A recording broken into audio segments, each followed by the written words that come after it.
Meus queridos, a paz do Senhor, sou o diácono Claudio Machado e estamos mais uma vez em uma das nossas pequenas reflexões com base na leitura diária da revista Lições Bíblicas da CPAD neste primeiro trimestre de 2022, lição dos adultos, trimestre que tem como tema a supremacia das Escrituras e subtema dizendo que ela é inspirada, inerrante e infalível Palavra de Deus.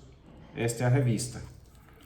A próxima lição será a lição número 6, programada para 6 de fevereiro de 2022. E o título desta lição é A Bíblia como um guia para a vida. A Bíblia como um guia para a vida. A leitura diária de hoje, terça-feira, está no Evangelho de João, capítulo 8, versículo 12, e a epígrafe diz: Cristo é a luz do mundo, e quem o segue não anda em trevas. Vamos ler o texto a partir da versão King James, a versão de 1602. 1602 ou 1611? Agora fugiu aqui a memória e eu vou fazer questão de verificar aqui para 1611. 1611. A gente vai falando e acaba esquecendo. E olha que eu já referi várias vezes que é de 1611. O texto diz assim em João 8 e 12. Falando novamente ao povo, Jesus estava falando e João diz que ele falando novamente ao povo disse: Eu sou a luz do mundo. Aquele que me segue não andará em trevas, mas terá a luz da vida. Eu sou a luz do mundo. Aquele que me segue não andará em trevas, mas terá a luz da vida. Inicialmente aqui nós queremos dizer que a Bíblia é o guia. A Bíblia, ela explica de onde você veio, para onde você vai, onde você está. A Bíblia é o guia. E quando você encontra aqui esta expressão que João escreve acerca do que Jesus falou, Jesus não está literalmente falando de uma luz que estará brilhando como esta luz comum que nós temos conosco o tempo todo. Nós precisamos, como vimos na lição passada, toda vez que lê a Bíblia, primeiro verificar se o texto é literal. Se o texto for literal, se der para aplicar literal, você aplica literalmente. Se não, você procura interpretar o texto na forma que ele se adequa e, no caso, seria a forma figurada. Jesus não está dizendo, eu sou a luz do sol, eu sou a luz da lamparina, aquela luz que quando você vai caminhando, ela está brilhando ali na escuridão. Você está à noite no escuro e ela está brilhando. Não, Jesus não está dizendo isso. Ele está falando aqui de que ele é uma luz que clareia o entendimento. O apóstolo Paulo diz que nós devemos transformar-nos pela renovação do nosso entendimento. Aí nós aprenderemos ou experimentaremos o que é perfeito, bom e agradável perante Deus. O agradável, bom e perfeito perante o Senhor. Logo aqui, Jesus está falando da luz do mundo. Mais uma vez, Lucas 24 e 45, que eu gosto muito de citar, diz que então abriu-lhes o entendimento para compreender as Escrituras. Jesus está falando de uma mudança de mentalidade. E aqui eu chamo a atenção dos irmãos para a forma que João escreve. Esta daqui, não ganho para fazer propaganda, mas vou fazer para facilitar a vida dos irmãos. Esta daqui é a Bíblia Thompson. Esta que nós fizemos a leitura é a Bíblia King James, a versão King James. E esta daqui é a Bíblia Thompson. A Bíblia Thompson é uma das maiores Bíblias, ou talvez seja a maior Bíblia de referência que existe até hoje. E na Bíblia Thompson, na página 1710, nós encontramos uma explicação, uma exemplificação de como João escreveu o seu evangelho.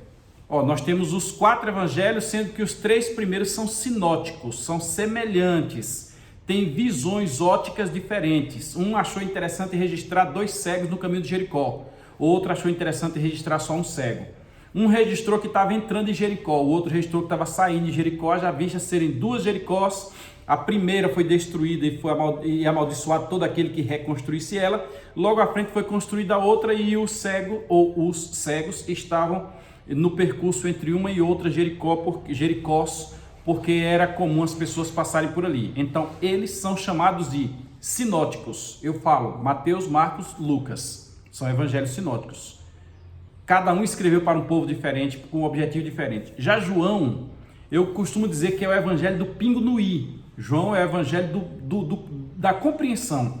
E João escreveu para a igreja que surgiu justamente depois de Atos dos Apóstolos, capítulo 2, no derramamento do Espírito Santo. O que ocorre é que João, quando ele fala acerca de Jesus, até rebatendo seitas gnósticas, rebatendo filosofias vãs que tinha naquela época que estavam permeando a igreja, João ele faz questão de, em cada um dos seus capítulos, ele descrever Jesus de uma forma. Ele registra alguns fatos que estão até em alguns evangelhos, mas ele faz questão de já registrar, fazendo uma interpretação, fazendo já uma aplicação direcionada. Observe bem, nós vamos pular o capítulo 8, porque eu quero deixar o capítulo 8 por último, mas eu vou ler os outros capítulos. Acompanhe comigo aqui, ó. Vai ser um pouco extenso, que são 21 referências, mas eu creio que vale a pena. Inclusive para você que é professor de escola dominical, para você que vai pregar. É muito interessante você compreender esta ideologia do escritor apóstolo João, quando ele escreve o seu evangelho. Observe. No capítulo 1, João apresenta Jesus como o Filho de Deus. Leia lá o texto, você verificará. No capítulo 2, ele apresenta Jesus como filho do homem. No capítulo 3, ele apresenta Jesus como mestre divino. No capítulo 4, Jesus é o ganhador de almas. No capítulo 5, Jesus é o grande médico. No capítulo 6, Jesus é o pão da vida. No capítulo 7, Jesus é a água da vida. Eu vou pular o capítulo 8. No capítulo 9, Jesus é a luz do mundo. No capítulo 10, Jesus é o bom pastor. Inclusive, muito forte a questão do capítulo 10 ali, que ele fala do pastor e do mercenário. 10:10, João 10:10 diz que o ladrão não veio senão matar, roubar e destruir, e Jesus veio para que tenhamos vida e vida em abundância. A gente aplica o texto ao diabo, mas ali é uma referência ao pastor e ao mercenário. Estude lá e veja a diferença. No capítulo 11, Jesus é o príncipe da vida. No 12, Jesus é o rei. No 13, Jesus é o servo. No 14, Jesus é o consolador. No 15, ele é a videira verdadeira. No 16, ele é o doador do Espírito Santo. No 17, ele é o ganhador intercessor. Ele é o grande intercessor, o grande intercessor. No 18, ele é o sofredor moderno. No 19, ele é o salvador crucificado. No 20, ele é o conquistador da morte. No 21, ele é o restaurador do arrependido. Aí, voltando para o capítulo 8, nós temos que no capítulo 8, ele é o defensor do fraco. Aí, quando nós chegamos no versículo de número 12, ele faz questão de dizer que quem anda nele terá a luz do mundo. Você vai encontrar várias outras explicações ali, mas eu faço questão de colocar, porque aqui tem a intenção de facilitar para os irmãos conteúdos para que os irmãos compreendam. Sendo assim, voltando para a linha da lição da escola dominical, que a Bíblia é um guia para a nossa vida, nós vamos ter que Jesus, por intermédio dos seus ensinamentos, nós temos luz e nós alcançaremos a vida eterna. Logo, é impossível que alguém encontre o caminho da vida eterna, a não ser por Jesus Cristo e pelo seu ensinamento que está na Bíblia Sagrada. Olha, ele mesmo diz: examinai as Escrituras, porque são elas que de mim testificam e nelas vocês julgam ter a vida eterna. Ou seja, nós encontramos nas Escrituras a vida eterna.